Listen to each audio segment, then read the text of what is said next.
കുഴந்தைകളെ കൂട്ടിയിട്ട് പോവേണ്ട, കൊച്ചുങ്ങളെ കൂട്ടിക്കൊണ്ട് പോകണ്ട എന്നുള്ളതാണ് ഞങ്ങൾ പറയാ. കാരണം ഒരുപാട് കൊച്ചുകുട്ടികളെ അവരുടെ അടുത്ത് നമുക്ക് എക്സ്പ്ലെയിൻ ചെയ്യാൻ പറ്റില്ല. പിന്നെ ഈ ക്രൈം നടക്കുന്നൊക്കെ അവരെ കാണിക്കാനും നമ്മൾ താല്പര്യപ്പെടില്ലല്ലോ. ഹായ് ട്രിച്ചി പൊണ്ണ് എപ്പിടി இருக்கீங்க എന്നൊക്കെ ചോദിച്ചിട്ടുണ്ടാരാ. കാർത്തിക് ഷൈൻ நல்லா இருக்கேங்க. ഹായ് ചേച്ചി. ഇത് കൊറേ മെസ്സേജസ് വന്നിട്ടുണ്ട്. മെസ്സേജസ് ഉണ്ട്. I M not animal. Hi Bhargav. Hi baby. Lamiya hi. ഒരു കോള് വന്നതാ. ആണല്ലേ? കോള് വരുമ്പോ സ്റ്റക്ക് ആവും കേട്ടോ, sorry. Both are super actors എന്നൊക്കെ ചേച്ചി കമോൺ ആരോ പറഞ്ഞു. ഏറ്റവും മെസ്സേജ് വന്നിട്ടുണ്ട്. അപ്പൊ അത് ഞാൻ വായിക്കുന്നില്ല, ഓർക്ക് അത് അവിടെ തന്നെ ഇരുന്നോട്ടെ. നല്ലതാണോ? നല്ല, അത് പറയാൻ പറ്റാത്ത മെസ്സേജ്. അത് ഞാൻ ഉറക്കെ പറഞ്ഞ പടിയാവും. വേണ്ട വേണ്ട പറയണ്ട. Love you Aparna.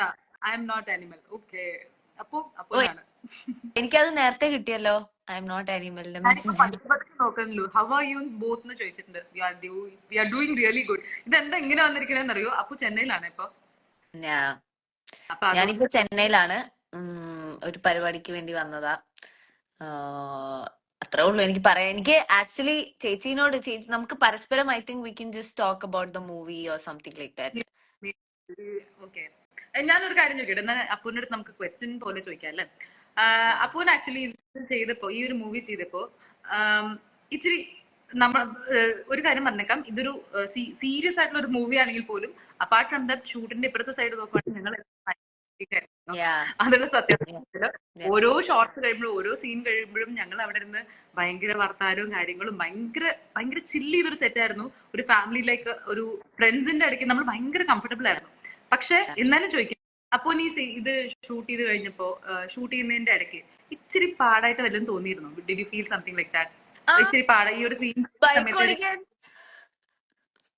ഓർമ്മിപ്പിക്കല്ലേ? നല്ല പാടായിട്ട് തോന്നിയിരുന്നു. എനിക്ക് മാത്രമല്ല, ആ സെറ്റിലുള്ള എല്ലാവർക്കും ഞാൻ ബൈക്ക് ഓടിക്കുന്നത് കുറച്ച് പാടായിട്ട് തോന്നിയിരുന്നു. എനിക്കത് മനസ്സിലാവേ ഇല്ല. അപ്പൊ നല്ല സൂപ്പർ ആയിട്ട് സുഖമായിട്ട് ഓടിച്ചു പോകുന്നുണ്ട്. നോക്കുന്നവർക്ക് മനസ്സിലാവും. നമ്മൾ ആ സീനിൽ ഇങ്ങനെ മുഴുകിയിരിക്കുമ്പോ മനസ്സിലാവും. പക്ഷെ ശരിക്കും നോക്കുമ്പോ ചെറുതായിട്ട് എവിടെയോ തുഴയുന്നത് പോലെ തോന്നുന്നുണ്ട് എനിക്ക് പേഴ്സണലി. ബിക്കോസ് എനിക്ക് അപ്പത്തെ മെന്റാലിറ്റി അറിയുന്നോണ്ട് ഞാൻ പടം കണ്ടപ്പോ എനിക്ക് അങ്ങനെ തോന്നിയായിരുന്നു. നാട്ടുകാർക്ക് തോന്നിയില്ലെങ്കിൽ ഭാഗ്യം.